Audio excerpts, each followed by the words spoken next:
পবিত্র মাহে রমজান থেকে আমি আপনি কি শিক্ষা পেয়েছি? রমজান তো আমার আপনার থেকে চলে গেছে।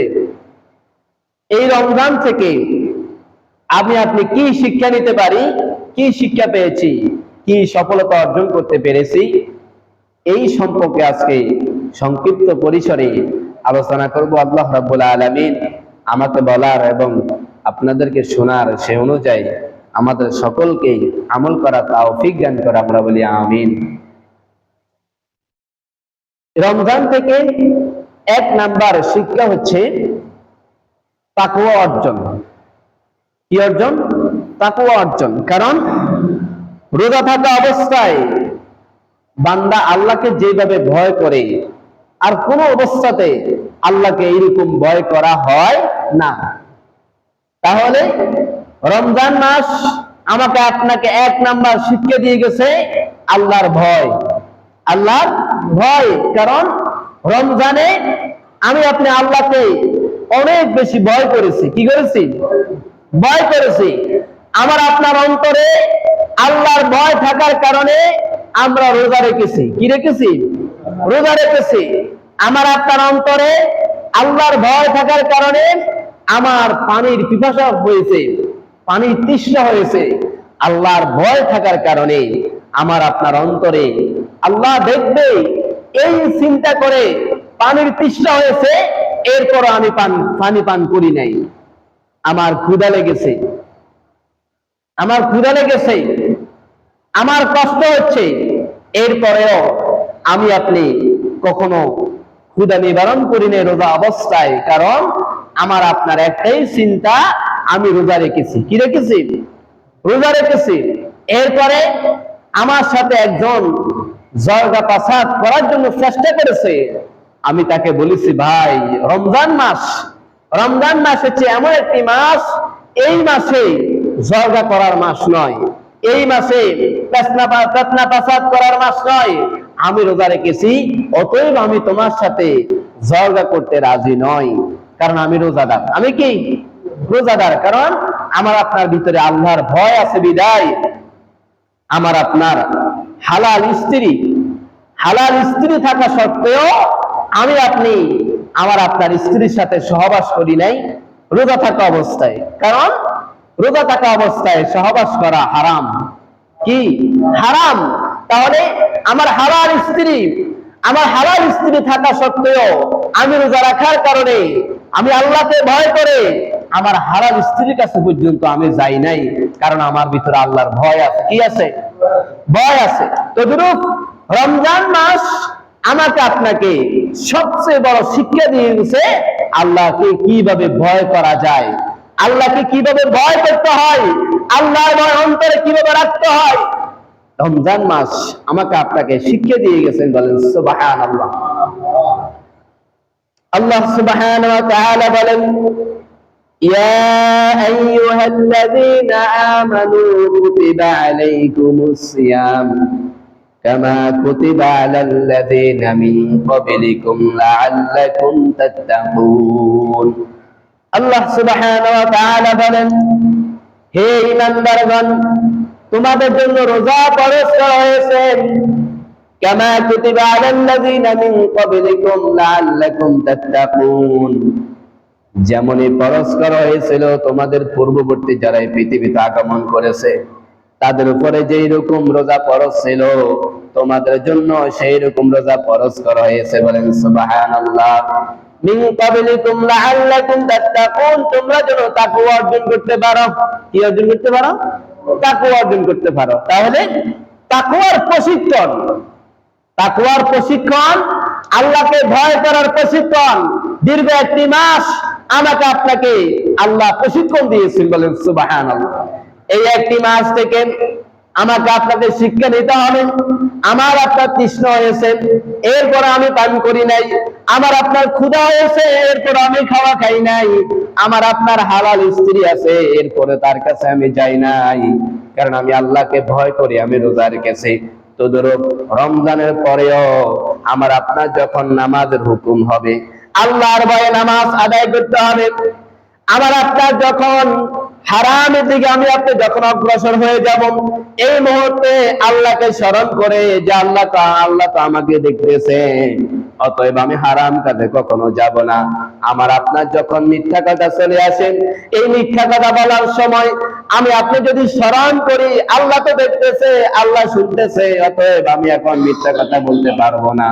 আমি আপনি যখন সুদের লেনদেন করি, সুদের লেনদেন যদি আমি আপনি করি, এই মুহূর্তে যদি আমি আল্লাহকে ভয় করি, আল্লাহ তো দেখতেছে, তাহলে আমি আর সুদের লেনদেন করব না। এরপরে আমি আপনি যখন ঘুষের লেনদেন করি, ঘুষ নেওয়ার সময় আমার আপনার অন্তরে যদি চিন্তা হয়ে যায় যে আল্লাহ তো আমাকে দেখতেছে, তাহলে আমি আপনি কখনো ঘুষের লেনদেন করতে পারবো না। আমি আপনি যখন বিচার করি সমাজের মধ্যে, আমি আপনি যখন বিচার করি, এই বিচার করা অবস্থায় যদি আমার আপনার অন্তরে থাকে যে আল্লাহ তো দেখতেছে, অতএব আমি এখানে দুর্নীতি করা যাবে না, আমি আপনি এখানে টাকা খেয়ে বিচার করা যাবে না, আল্লাহকে ভয় করে ন্যায় বিচার আমাকে আপনাকে করতে হবে। অতএব দুনিয়ার জীবনের শুরু থেকে শেষ পর্যন্ত এই রমজান থেকে আমাকে আপনাকে শিক্ষা নিতে হবে যে আমার জীবনে যা কিছু হবে সব কিছু একমাত্র আল্লাহর ভয়ে হবে। কার ভয়ে? আল্লাহর ভয়ে। আল্লাহর ভয়ে আমি আপনি গুনাহ ছেড়ে দিতে হবে, আল্লাহর ভয়ে হারাম কাজ ছেড়ে দিতে হবে, আল্লাহর ভয়ে আল্লাহর হুকুমগুলা সঠিকভাবে আদায় করতে হবে। যদি আমি আপনি রমজানে যেভাবে আল্লাহকে ভয় করেছি দীর্ঘ 11টি মাস, সেইভাবে আল্লাহকে ভয় করতে পারে, তাহলে আমার আপনার দ্বারা কখনো গুনাহ হতে পারে না। বলেন সুবহানাল্লাহ। হযরত ওমর রাদিয়াল্লাহু তাআলা আনহু তিনি প্রতিদিন সকালবেলা তিনি সফরে বের হতেন, সারা রাজ্য তিনি ঘুরে ঘুরে দেখতেন, সবার অবস্থা খোঁজ খবর নিতেন। প্রতিমধ্যে তিনি যাওয়ার পরে দেখলেন এক রাখাল বকরি চড়াচ্ছেন। কি চড়াচ্ছে? এক রাখাল বকরি চড়াচ্ছেন। ওই রাখাল যখন বকরি চড়াচ্ছে, রাখালের কাছে ওমর রাদিয়াল্লাহু তাআলা আনহু গেলেন। যাওয়ার পরে রাখালকে বললেন, ও রাখাল, তুমি যে বকরিগুলা চড়াচ্ছ, এই বকরিগুলার হিসাব কি তোমার কাছে রয়েছে? রাখাল বলল, আমার কাছে অবশ্যই এই বকরিগুলার হিসাব রয়েছে, আর আমি এমন মালিকের চাকরি করি যে মালিক সকাল বেলায় আমাকে বকরিগুলা দেওয়ার সময় গুনে গুনে দেয়, আবার বিকাল বেলা যখন আমি বকরি নিয়ে আসি, ওই সময় আমার মালিক বকরিগুলা গুনে গুনে আমার থেকে বোঝে নেয়। বলেন সুবহানাল্লাহ। ওমর রাদিয়াল্লাহু তাআলা তিনি তার পরিচয় দেন নাই। তিনি চিন্তা করলেন একজন রাখালের ভিতরে আল্লাহর ভয় কতটুকু আছে, এজন্য তিনি তার পরিচয় দেন নাই, পরিচয় গোপন রেখে তিনি বললেন, ও রাখাল, আমি তোমার কাছে একটা আবদার করতে চাই, তুমি কি আমার আবদার রাখবে? ওমর রাদিয়াল্লাহু তাআলা রাখালকে বলল, ও রাখাল, তোমার যে এখানে বকরিগুলা রয়েছে, তোমার এই বকরিগুলা থেকে আমাকে একটি বকরি দিয়ে দাও, অথবা আমার কাছে বিক্রি করো। কি করো? অথবা আমার কাছে বিক্রি করো, অথবা আমাকে একটা দিয়ে দাও। এখন রাখাল বলল, আমি যদি আপনাকে একটি বকরি দিয়ে দিই, আমার মালিক তো সকাল বেলা বকরিগুলা গুনে গুনে দেয়, আবার বিকাল বেলা আমার থেকে বকরিগুলা গুনে গুনে বোঝে নাই। এখন একটি বকরি যদি এখান থেকে কমে যায়, একটি বকরি যদি আমি আপনাকে দিয়ে ফেলি, তাহলে আমার মালিককে আমি কি জবাব দিব? ওমর রাদিয়াল্লাহু তাআলা পরামর্শ দিলেন যে তুমি তোমার মালিককে বলবে, ও আমার মালিক, আমি যে বকরিগুলো নিয়ে গেছি, এই বকরিগুলো একটা বকরি বাঘে খেয়ে ফেলেছে, একটা বকরি নেকড়ে খেয়ে ফেলেছে, এজন্য বকরি নাই। ওমর রাদিয়াল্লাহু তাআলা তাকে পরামর্শ দিলেন। রাখাল বলল, আপনি কে? আমি আপনাকে চিনি না, তবে আপনাকে আমি বলতে চাই, আমি আমার মালিককে বুঝ দিতে পারবো, একটা বকরি বাঘে খেয়ে ফেলেছে, নেকড়ে খেয়ে ফেলেছে, আমার মালিককে আমি বুঝ দিতে পারবো। কিন্তু আমাকে যে আল্লাহ সৃষ্টি করেছে, আপনাকে যে আল্লাহ সৃষ্টি করেছে, সেই আল্লাহ তো সব কিছু দেখতেছে। সুবহানাল্লাহ। আল্লাহর ভয় কেমন, এই ঘটনা থেকে আমাকে আপনাকে শিক্ষা নিতে হবে যে আল্লাহর ভয় কেমন। রাখাল বলল, আমি তো আপনাকে চিনি না, আমি আপনাকে একটি বকরি দিতে পারবো, আমি আমার মালিককে বলতে পারবো একটি বকরি দেখে বাঘে খেয়ে ফেলেছেন, কিন্তু আমি আপনাকে বুঝ দিতে পারবো, আমার মালিককে বুঝ দিতে পারবো, কিন্তু আপনাকে যে আল্লাহ সৃষ্টি করেছে, যে আল্লাহ আমাকে সৃষ্টি করেছে, যে আল্লাহ আপনাকে সৃষ্টি করেছে, সে আল্লাহ তো সব কিছু দেখতেছে। বলেন সুবহানাল্লাহ। সে আল্লাহ তো সবকিছু দেখতেছেন। এরপরে ওমর রাদিয়াল্লাহু তাআলা তার আল্লাহর তাকওয়া, তার ভিতরে আল্লাহর তাকওয়া কতটুকু সেটা পরীক্ষা করে ওমর রাদিয়াল্লাহু তাআলা চলে গেলেন। যাওয়ার পরে ওই বকরির ওই রাখালের মালিকের কাছে গেলেন যে আমি তোমার কাছে এসেছি, তোমার একটা গোলাম রয়েছে, এই গোলামটা যত টাকার বিনিময় হোক তোমার গোলামটাকে আমার কাছে বিক্রি করে দাও। এখন মালিক বলল, আমার রাখালটা হচ্ছে এমন একটা রাখাল, সে তেমন কিছু জানে না, সে অনেক বোকাচোকা মানুষ, আপনি কেন আমার রাখালকে নেবেন? ওমর রাদিয়াল্লাহু তাআলা মালিককে বললেন, ও মালিক, তোমার গোলাম কালো হতে পারে, তোমার গোলাম বোকা হতে পারে, তোমার গোলাম কুৎসিত হতে পারে, কিন্তু তুমি এমন এক গোলাম রেখেছ, এই গোলামের ভিতরে আল্লাহর ভয় রয়েছে। কি রয়েছে? আল্লাহর ভয় রয়েছে, তার অন্তরে আল্লাহর ভয় রয়েছে, সে একমাত্র আল্লাহকে ভয় করে, তার আল্লাহর ভয়ের পরীক্ষা আমি তাকে করেছি। এই জন্য যত টাকার বিনিময় হোক সে অনেক সম্মানিত মানুষ, অতএব আমি তাকে ক্রয় করব। বলেন সুবহানাল্লাহ।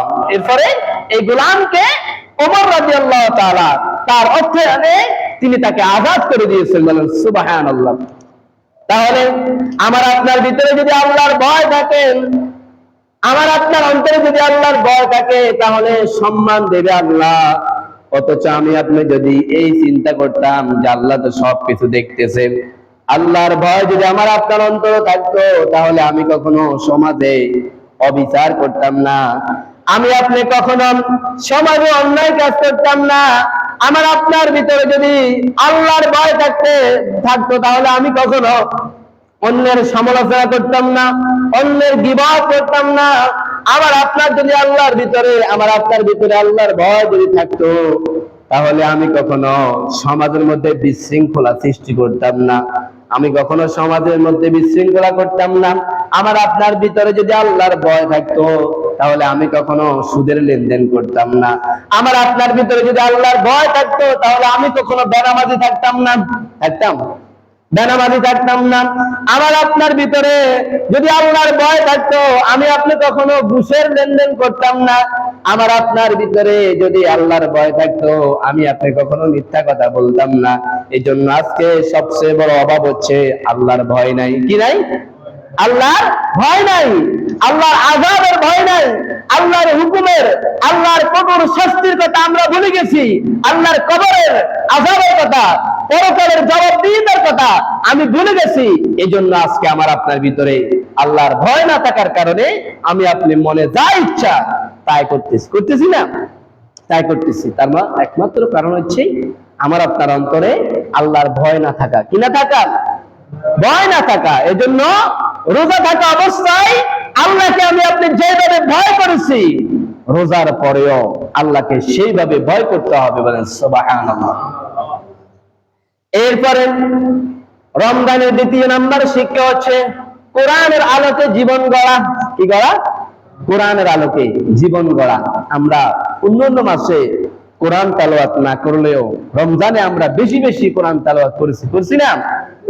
রমজানে কোরআন তেলাওয়াত করেছি, রমজানে কোরআন বুঝার চেষ্টা করেছি, রমজানে কোরআন থেকে শিক্ষা নেওয়ার চেষ্টা করেছি, রমজানে কোরআন অনুবাদ সহকারে পড়ার চেষ্টা করেছি। এই জন্য রমজানের পরেও আমাকে আপনাকে বাকি 11টি মাস কোরআনের আলোকে আমাকে আপনাকে জীবন গড়তে হবে। বলেন সুবহানাল্লাহ। কিসের আলোকে? কোরআনের আলোকে। কোরআনে সব কিছু আছে, কোনো কিছু বাদ নাই। আপনি কিভাবে চলবো, কিভাবে খাবো, সমাজ কিভাবে চালাবো, রাষ্ট্র কিভাবে চালাবো, অর্থনীতি কিভাবে চালাবো, সব কিছু কোরআনের মধ্যে রয়েছে।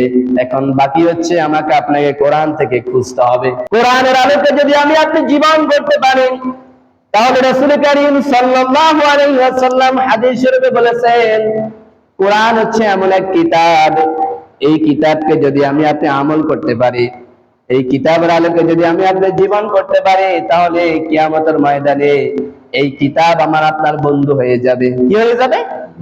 বন্ধু হয়ে যাবে।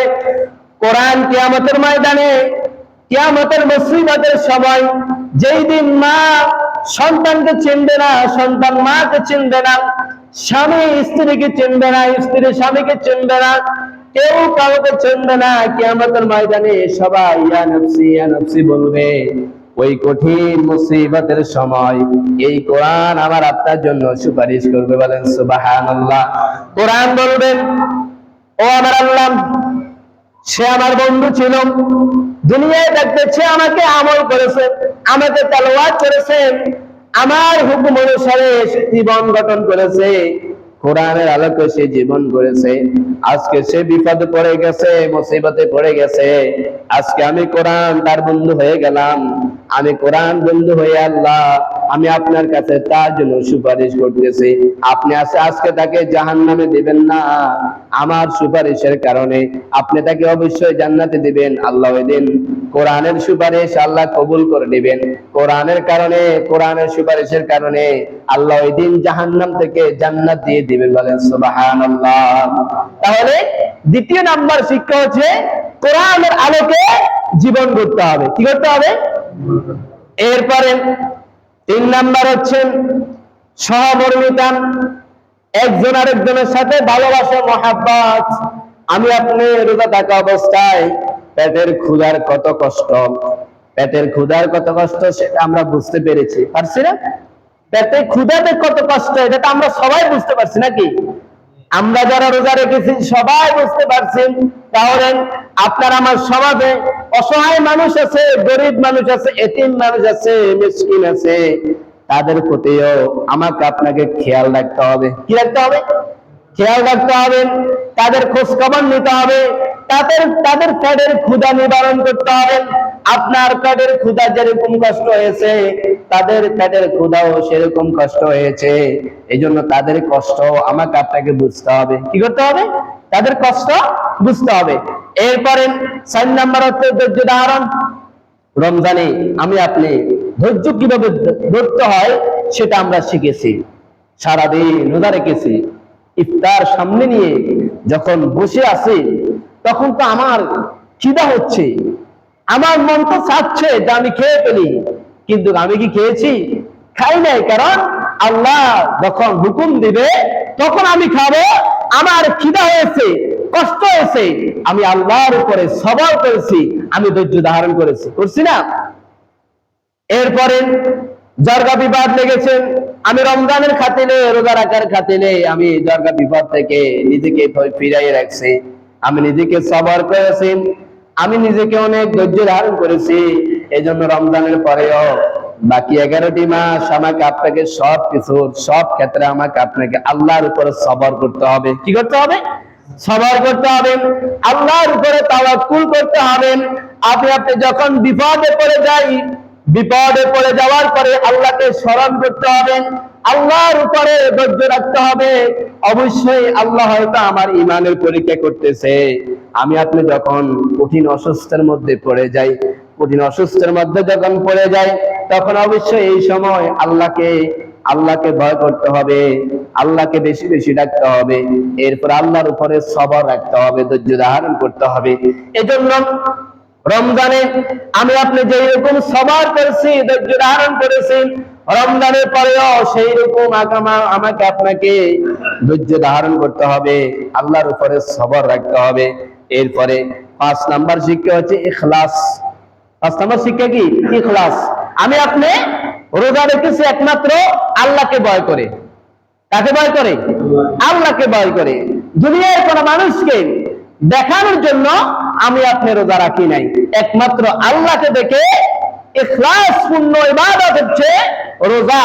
তাহলে আমার আপনার সব ইবাদত, সব আমল একমাত্র আল্লাহর উদ্দেশ্যে হতে হবে। কার উদ্দেশ্যে? আল্লাহর উদ্দেশ্যে। আমি আপনি এখন নামাজে এসেছি আল্লাহর ভয়ে, আল্লাহকে রাজি খুশি করার জন্য আমি আপনি নামাজে এসেছি। আমি আপনি সমাজে যখন একটা ভালো কাজ করব, দুনিয়ার কোন মানুষকে দেখানোর জন্য নয়, আল্লাহর ভয়ে আমি আপনি ভালো কাজ করব। মসজিদ মাদ্রাসায় দান করব, এই দান করার সময় আমাকে আপনাকে যদি চিন্তা করতে হবে আল্লাহকে ভয় করে, আল্লাহর খুশির জন্য আমি দান করতেছি, দুনিয়ার কোন মানুষকে দেখানোর জন্য আমি দান করি নাই। তাহলে আপনার আমার সব ইবাদত হবে আল্লাহর উদ্দেশ্যে। কার উদ্দেশ্যে? আল্লাহর উদ্দেশ্যে, আল্লাহর হুকুমে, আল্লাহকে খুশি করার জন্য, নবীজির মহাব্বতে, নবীজির মহাব্বতে, নবীজির ভালোবাসায় আমাকে আপনাকে ইবাদত করতে হবে।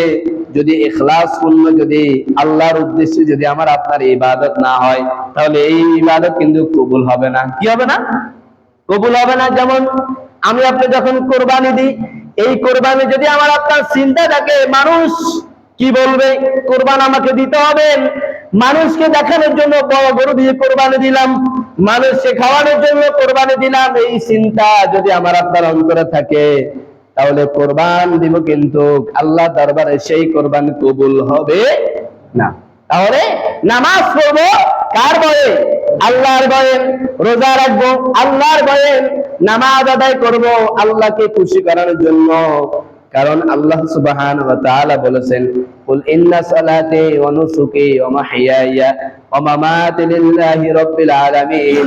হে রাসূল, আপনি তাদেরকে বলে দেন, আমার কোরবানি, আমার নামাজ, আমার বেঁচে থাকা, আমার মরে যাওয়া লিল্লাহি রাব্বিল আলামিন, সব কিছু আমার আল্লাহর জন্য। বলেন সুবহানাল্লাহ। তাহলে আমার আপনার বেঁচে থাকা কার জন্য? আল্লাহর জন্য। আবার মরে যাওয়া কার জন্য? আল্লাহর জন্য। আমল করব কার জন্য? আল্লাহর জন্য। নবীজিকে ভালোবাসবো আল্লাহর জন্য, আল্লাহকে পাওয়ার জন্য নবীজিকে ভালোবাসবো।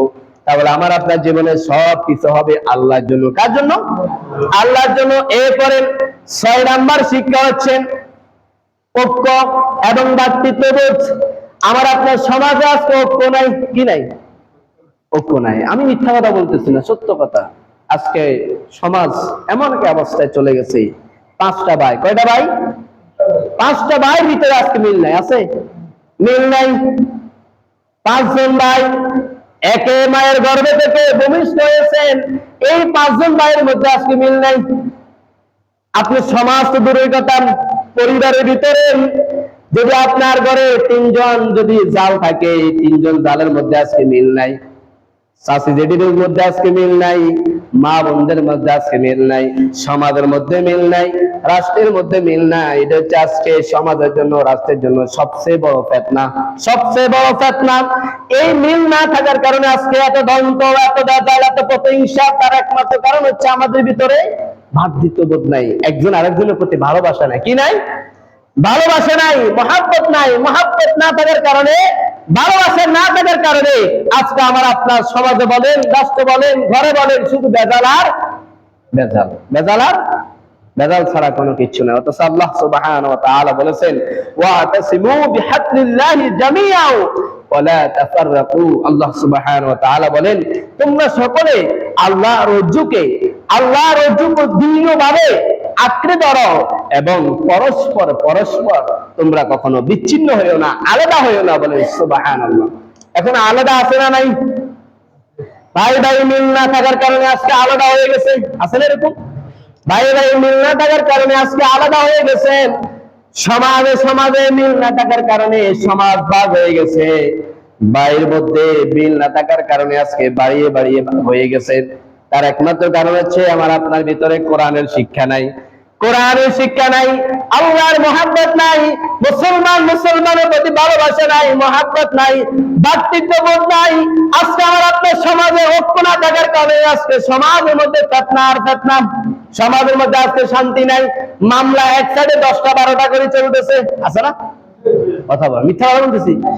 মামলা 10টা 12টা করে চলতেছে। তার কারণ হচ্ছে ভাই, আমি আপনি মুসলমান হয়েছি কিন্তু রাসূলের প্রকৃত আদর্শ আমি আপনি এখনো ধারণ করতে পারি নাই। রাসূলের প্রকৃত আদর্শ, প্রকৃত সুন্নাত আমি আপনি এখনো, প্রকৃত রাসূলের আনুগত্য আমি আপনি এখনো করতে পারি নাই। কারণ যদি করতে পারতাম, রাসূল উহুদের ময়দানে দান মোবারক শহীদ হয়েছে, হওয়ার পরে জিবরাইল বলছে, ইয়া রাসূলুল্লাহ, আপনি যদি আমাকে বলেন আমার 600 নূরের পাতা দিয়ে এই তায়েফের ময়দানকে আমি ধ্বংস করে দিব। রাসূল কি বলেছেন? রাসূল বলেছেন, ও জিবরাইল, তুমি যে এই কথা বলেছো, আমি যদি হ্যাঁ বলি এই তায়েফ ধ্বংস হয়ে যাবে। না না জিব্রাইল, আজকে তুমি যদি তায়েফবাসীকে ধ্বংস করে দাও, পরের দিন আমি কার কাছে ইসলামের দাওয়াত দিব? অতএব আমি তাদেরকে ক্ষমা করে দিলাম। কি করে দিলাম? আজকে সবচেয়ে বড় অভাব হচ্ছে আমার আপনার ভিতরে ক্ষমা নাই। কি নাই? ক্ষমা নাই। হেতে আরে মারছে, আমি হেতে মারুন। হেতে 10টা মামলা দিছে, হেতে 10টা মামলা দিই, এরকম আছে না? তার কারণ হচ্ছে কি? ক্ষমা নাই। আমার আপনার ভিতরে কি নাই? ক্ষমা নাই। একজন আরেকজনকে আমরা ক্ষমা করতে পারি না। আরে ভাই, একজন ভাই দোষ করছে, আপনি যদি তাকে, সে দোষ করছে, সে নিজেও বুঝতে পারছে, তাকে যদি আপনি ক্ষমা করে দেন, পরের দিন সে দোষ করতে সে হিসাব করে করবে, সে আর দোষ করবে না। যে আপনাকে সালাম দেয় না, তাকে যদি আপনি বেশি বেশি সালাম দেন, পরের দিন সে সালাম দেওয়ার জন্য অপেক্ষা করবে। আপনাকে সালাম দেওয়ার জন্য অপেক্ষা করবো, আপনি এনে পরীক্ষা করে দেখিয়েন। এটা পরীক্ষা করে দেখিয়েন আর কি। আপনাকে যে সালাম দেয় না, তাকে বেশি বেশি সালাম দিবেন। আপনাকে যে ভালোবাসে না, তাকে আপনি বেশি বেশি ভালোবাসবেন। যে আপনার সাথে শত্রুতা করবে, তার সাথে বেশি বেশি বন্ধুত্ব করবেন। অথচ এটা নাই। আজকে এটা না থাকার কারণে আমার আপনার সমাজে আজকে শান্তি নাই। কি নাই? শান্তি নাই। তার একমাত্র কারণ হচ্ছে আমরা ঐক্য না থাকার কারণে। আল্লাহ বলেছেন, তোমরা আল্লাহর রজ্জুকে, আল্লাহর রজ্জু মানে এখানে বোঝানো হয়েছে আল্লাহর কোরআনকে। কাকে?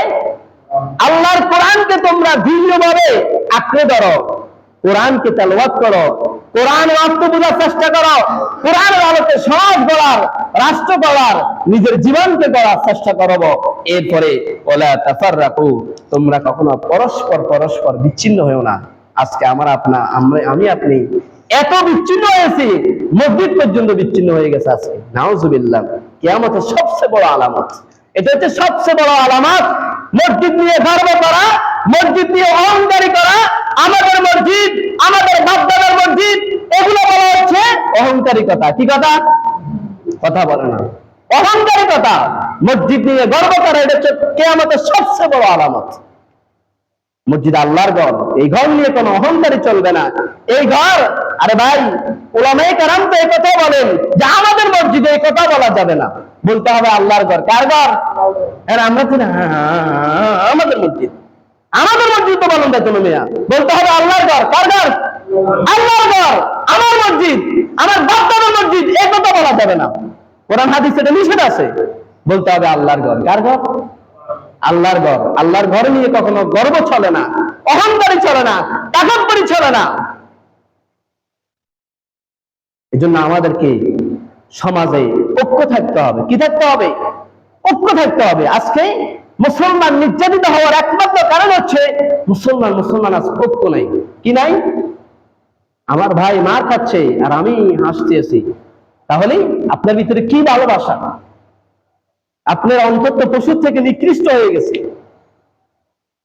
আল্লাহ সুবহানাহু ওয়া তাআলা আমাকে আপনাকে কথাগুলো বুঝার এবং আমল করা তৌফিক দান করে। আমরা বলি আমিন।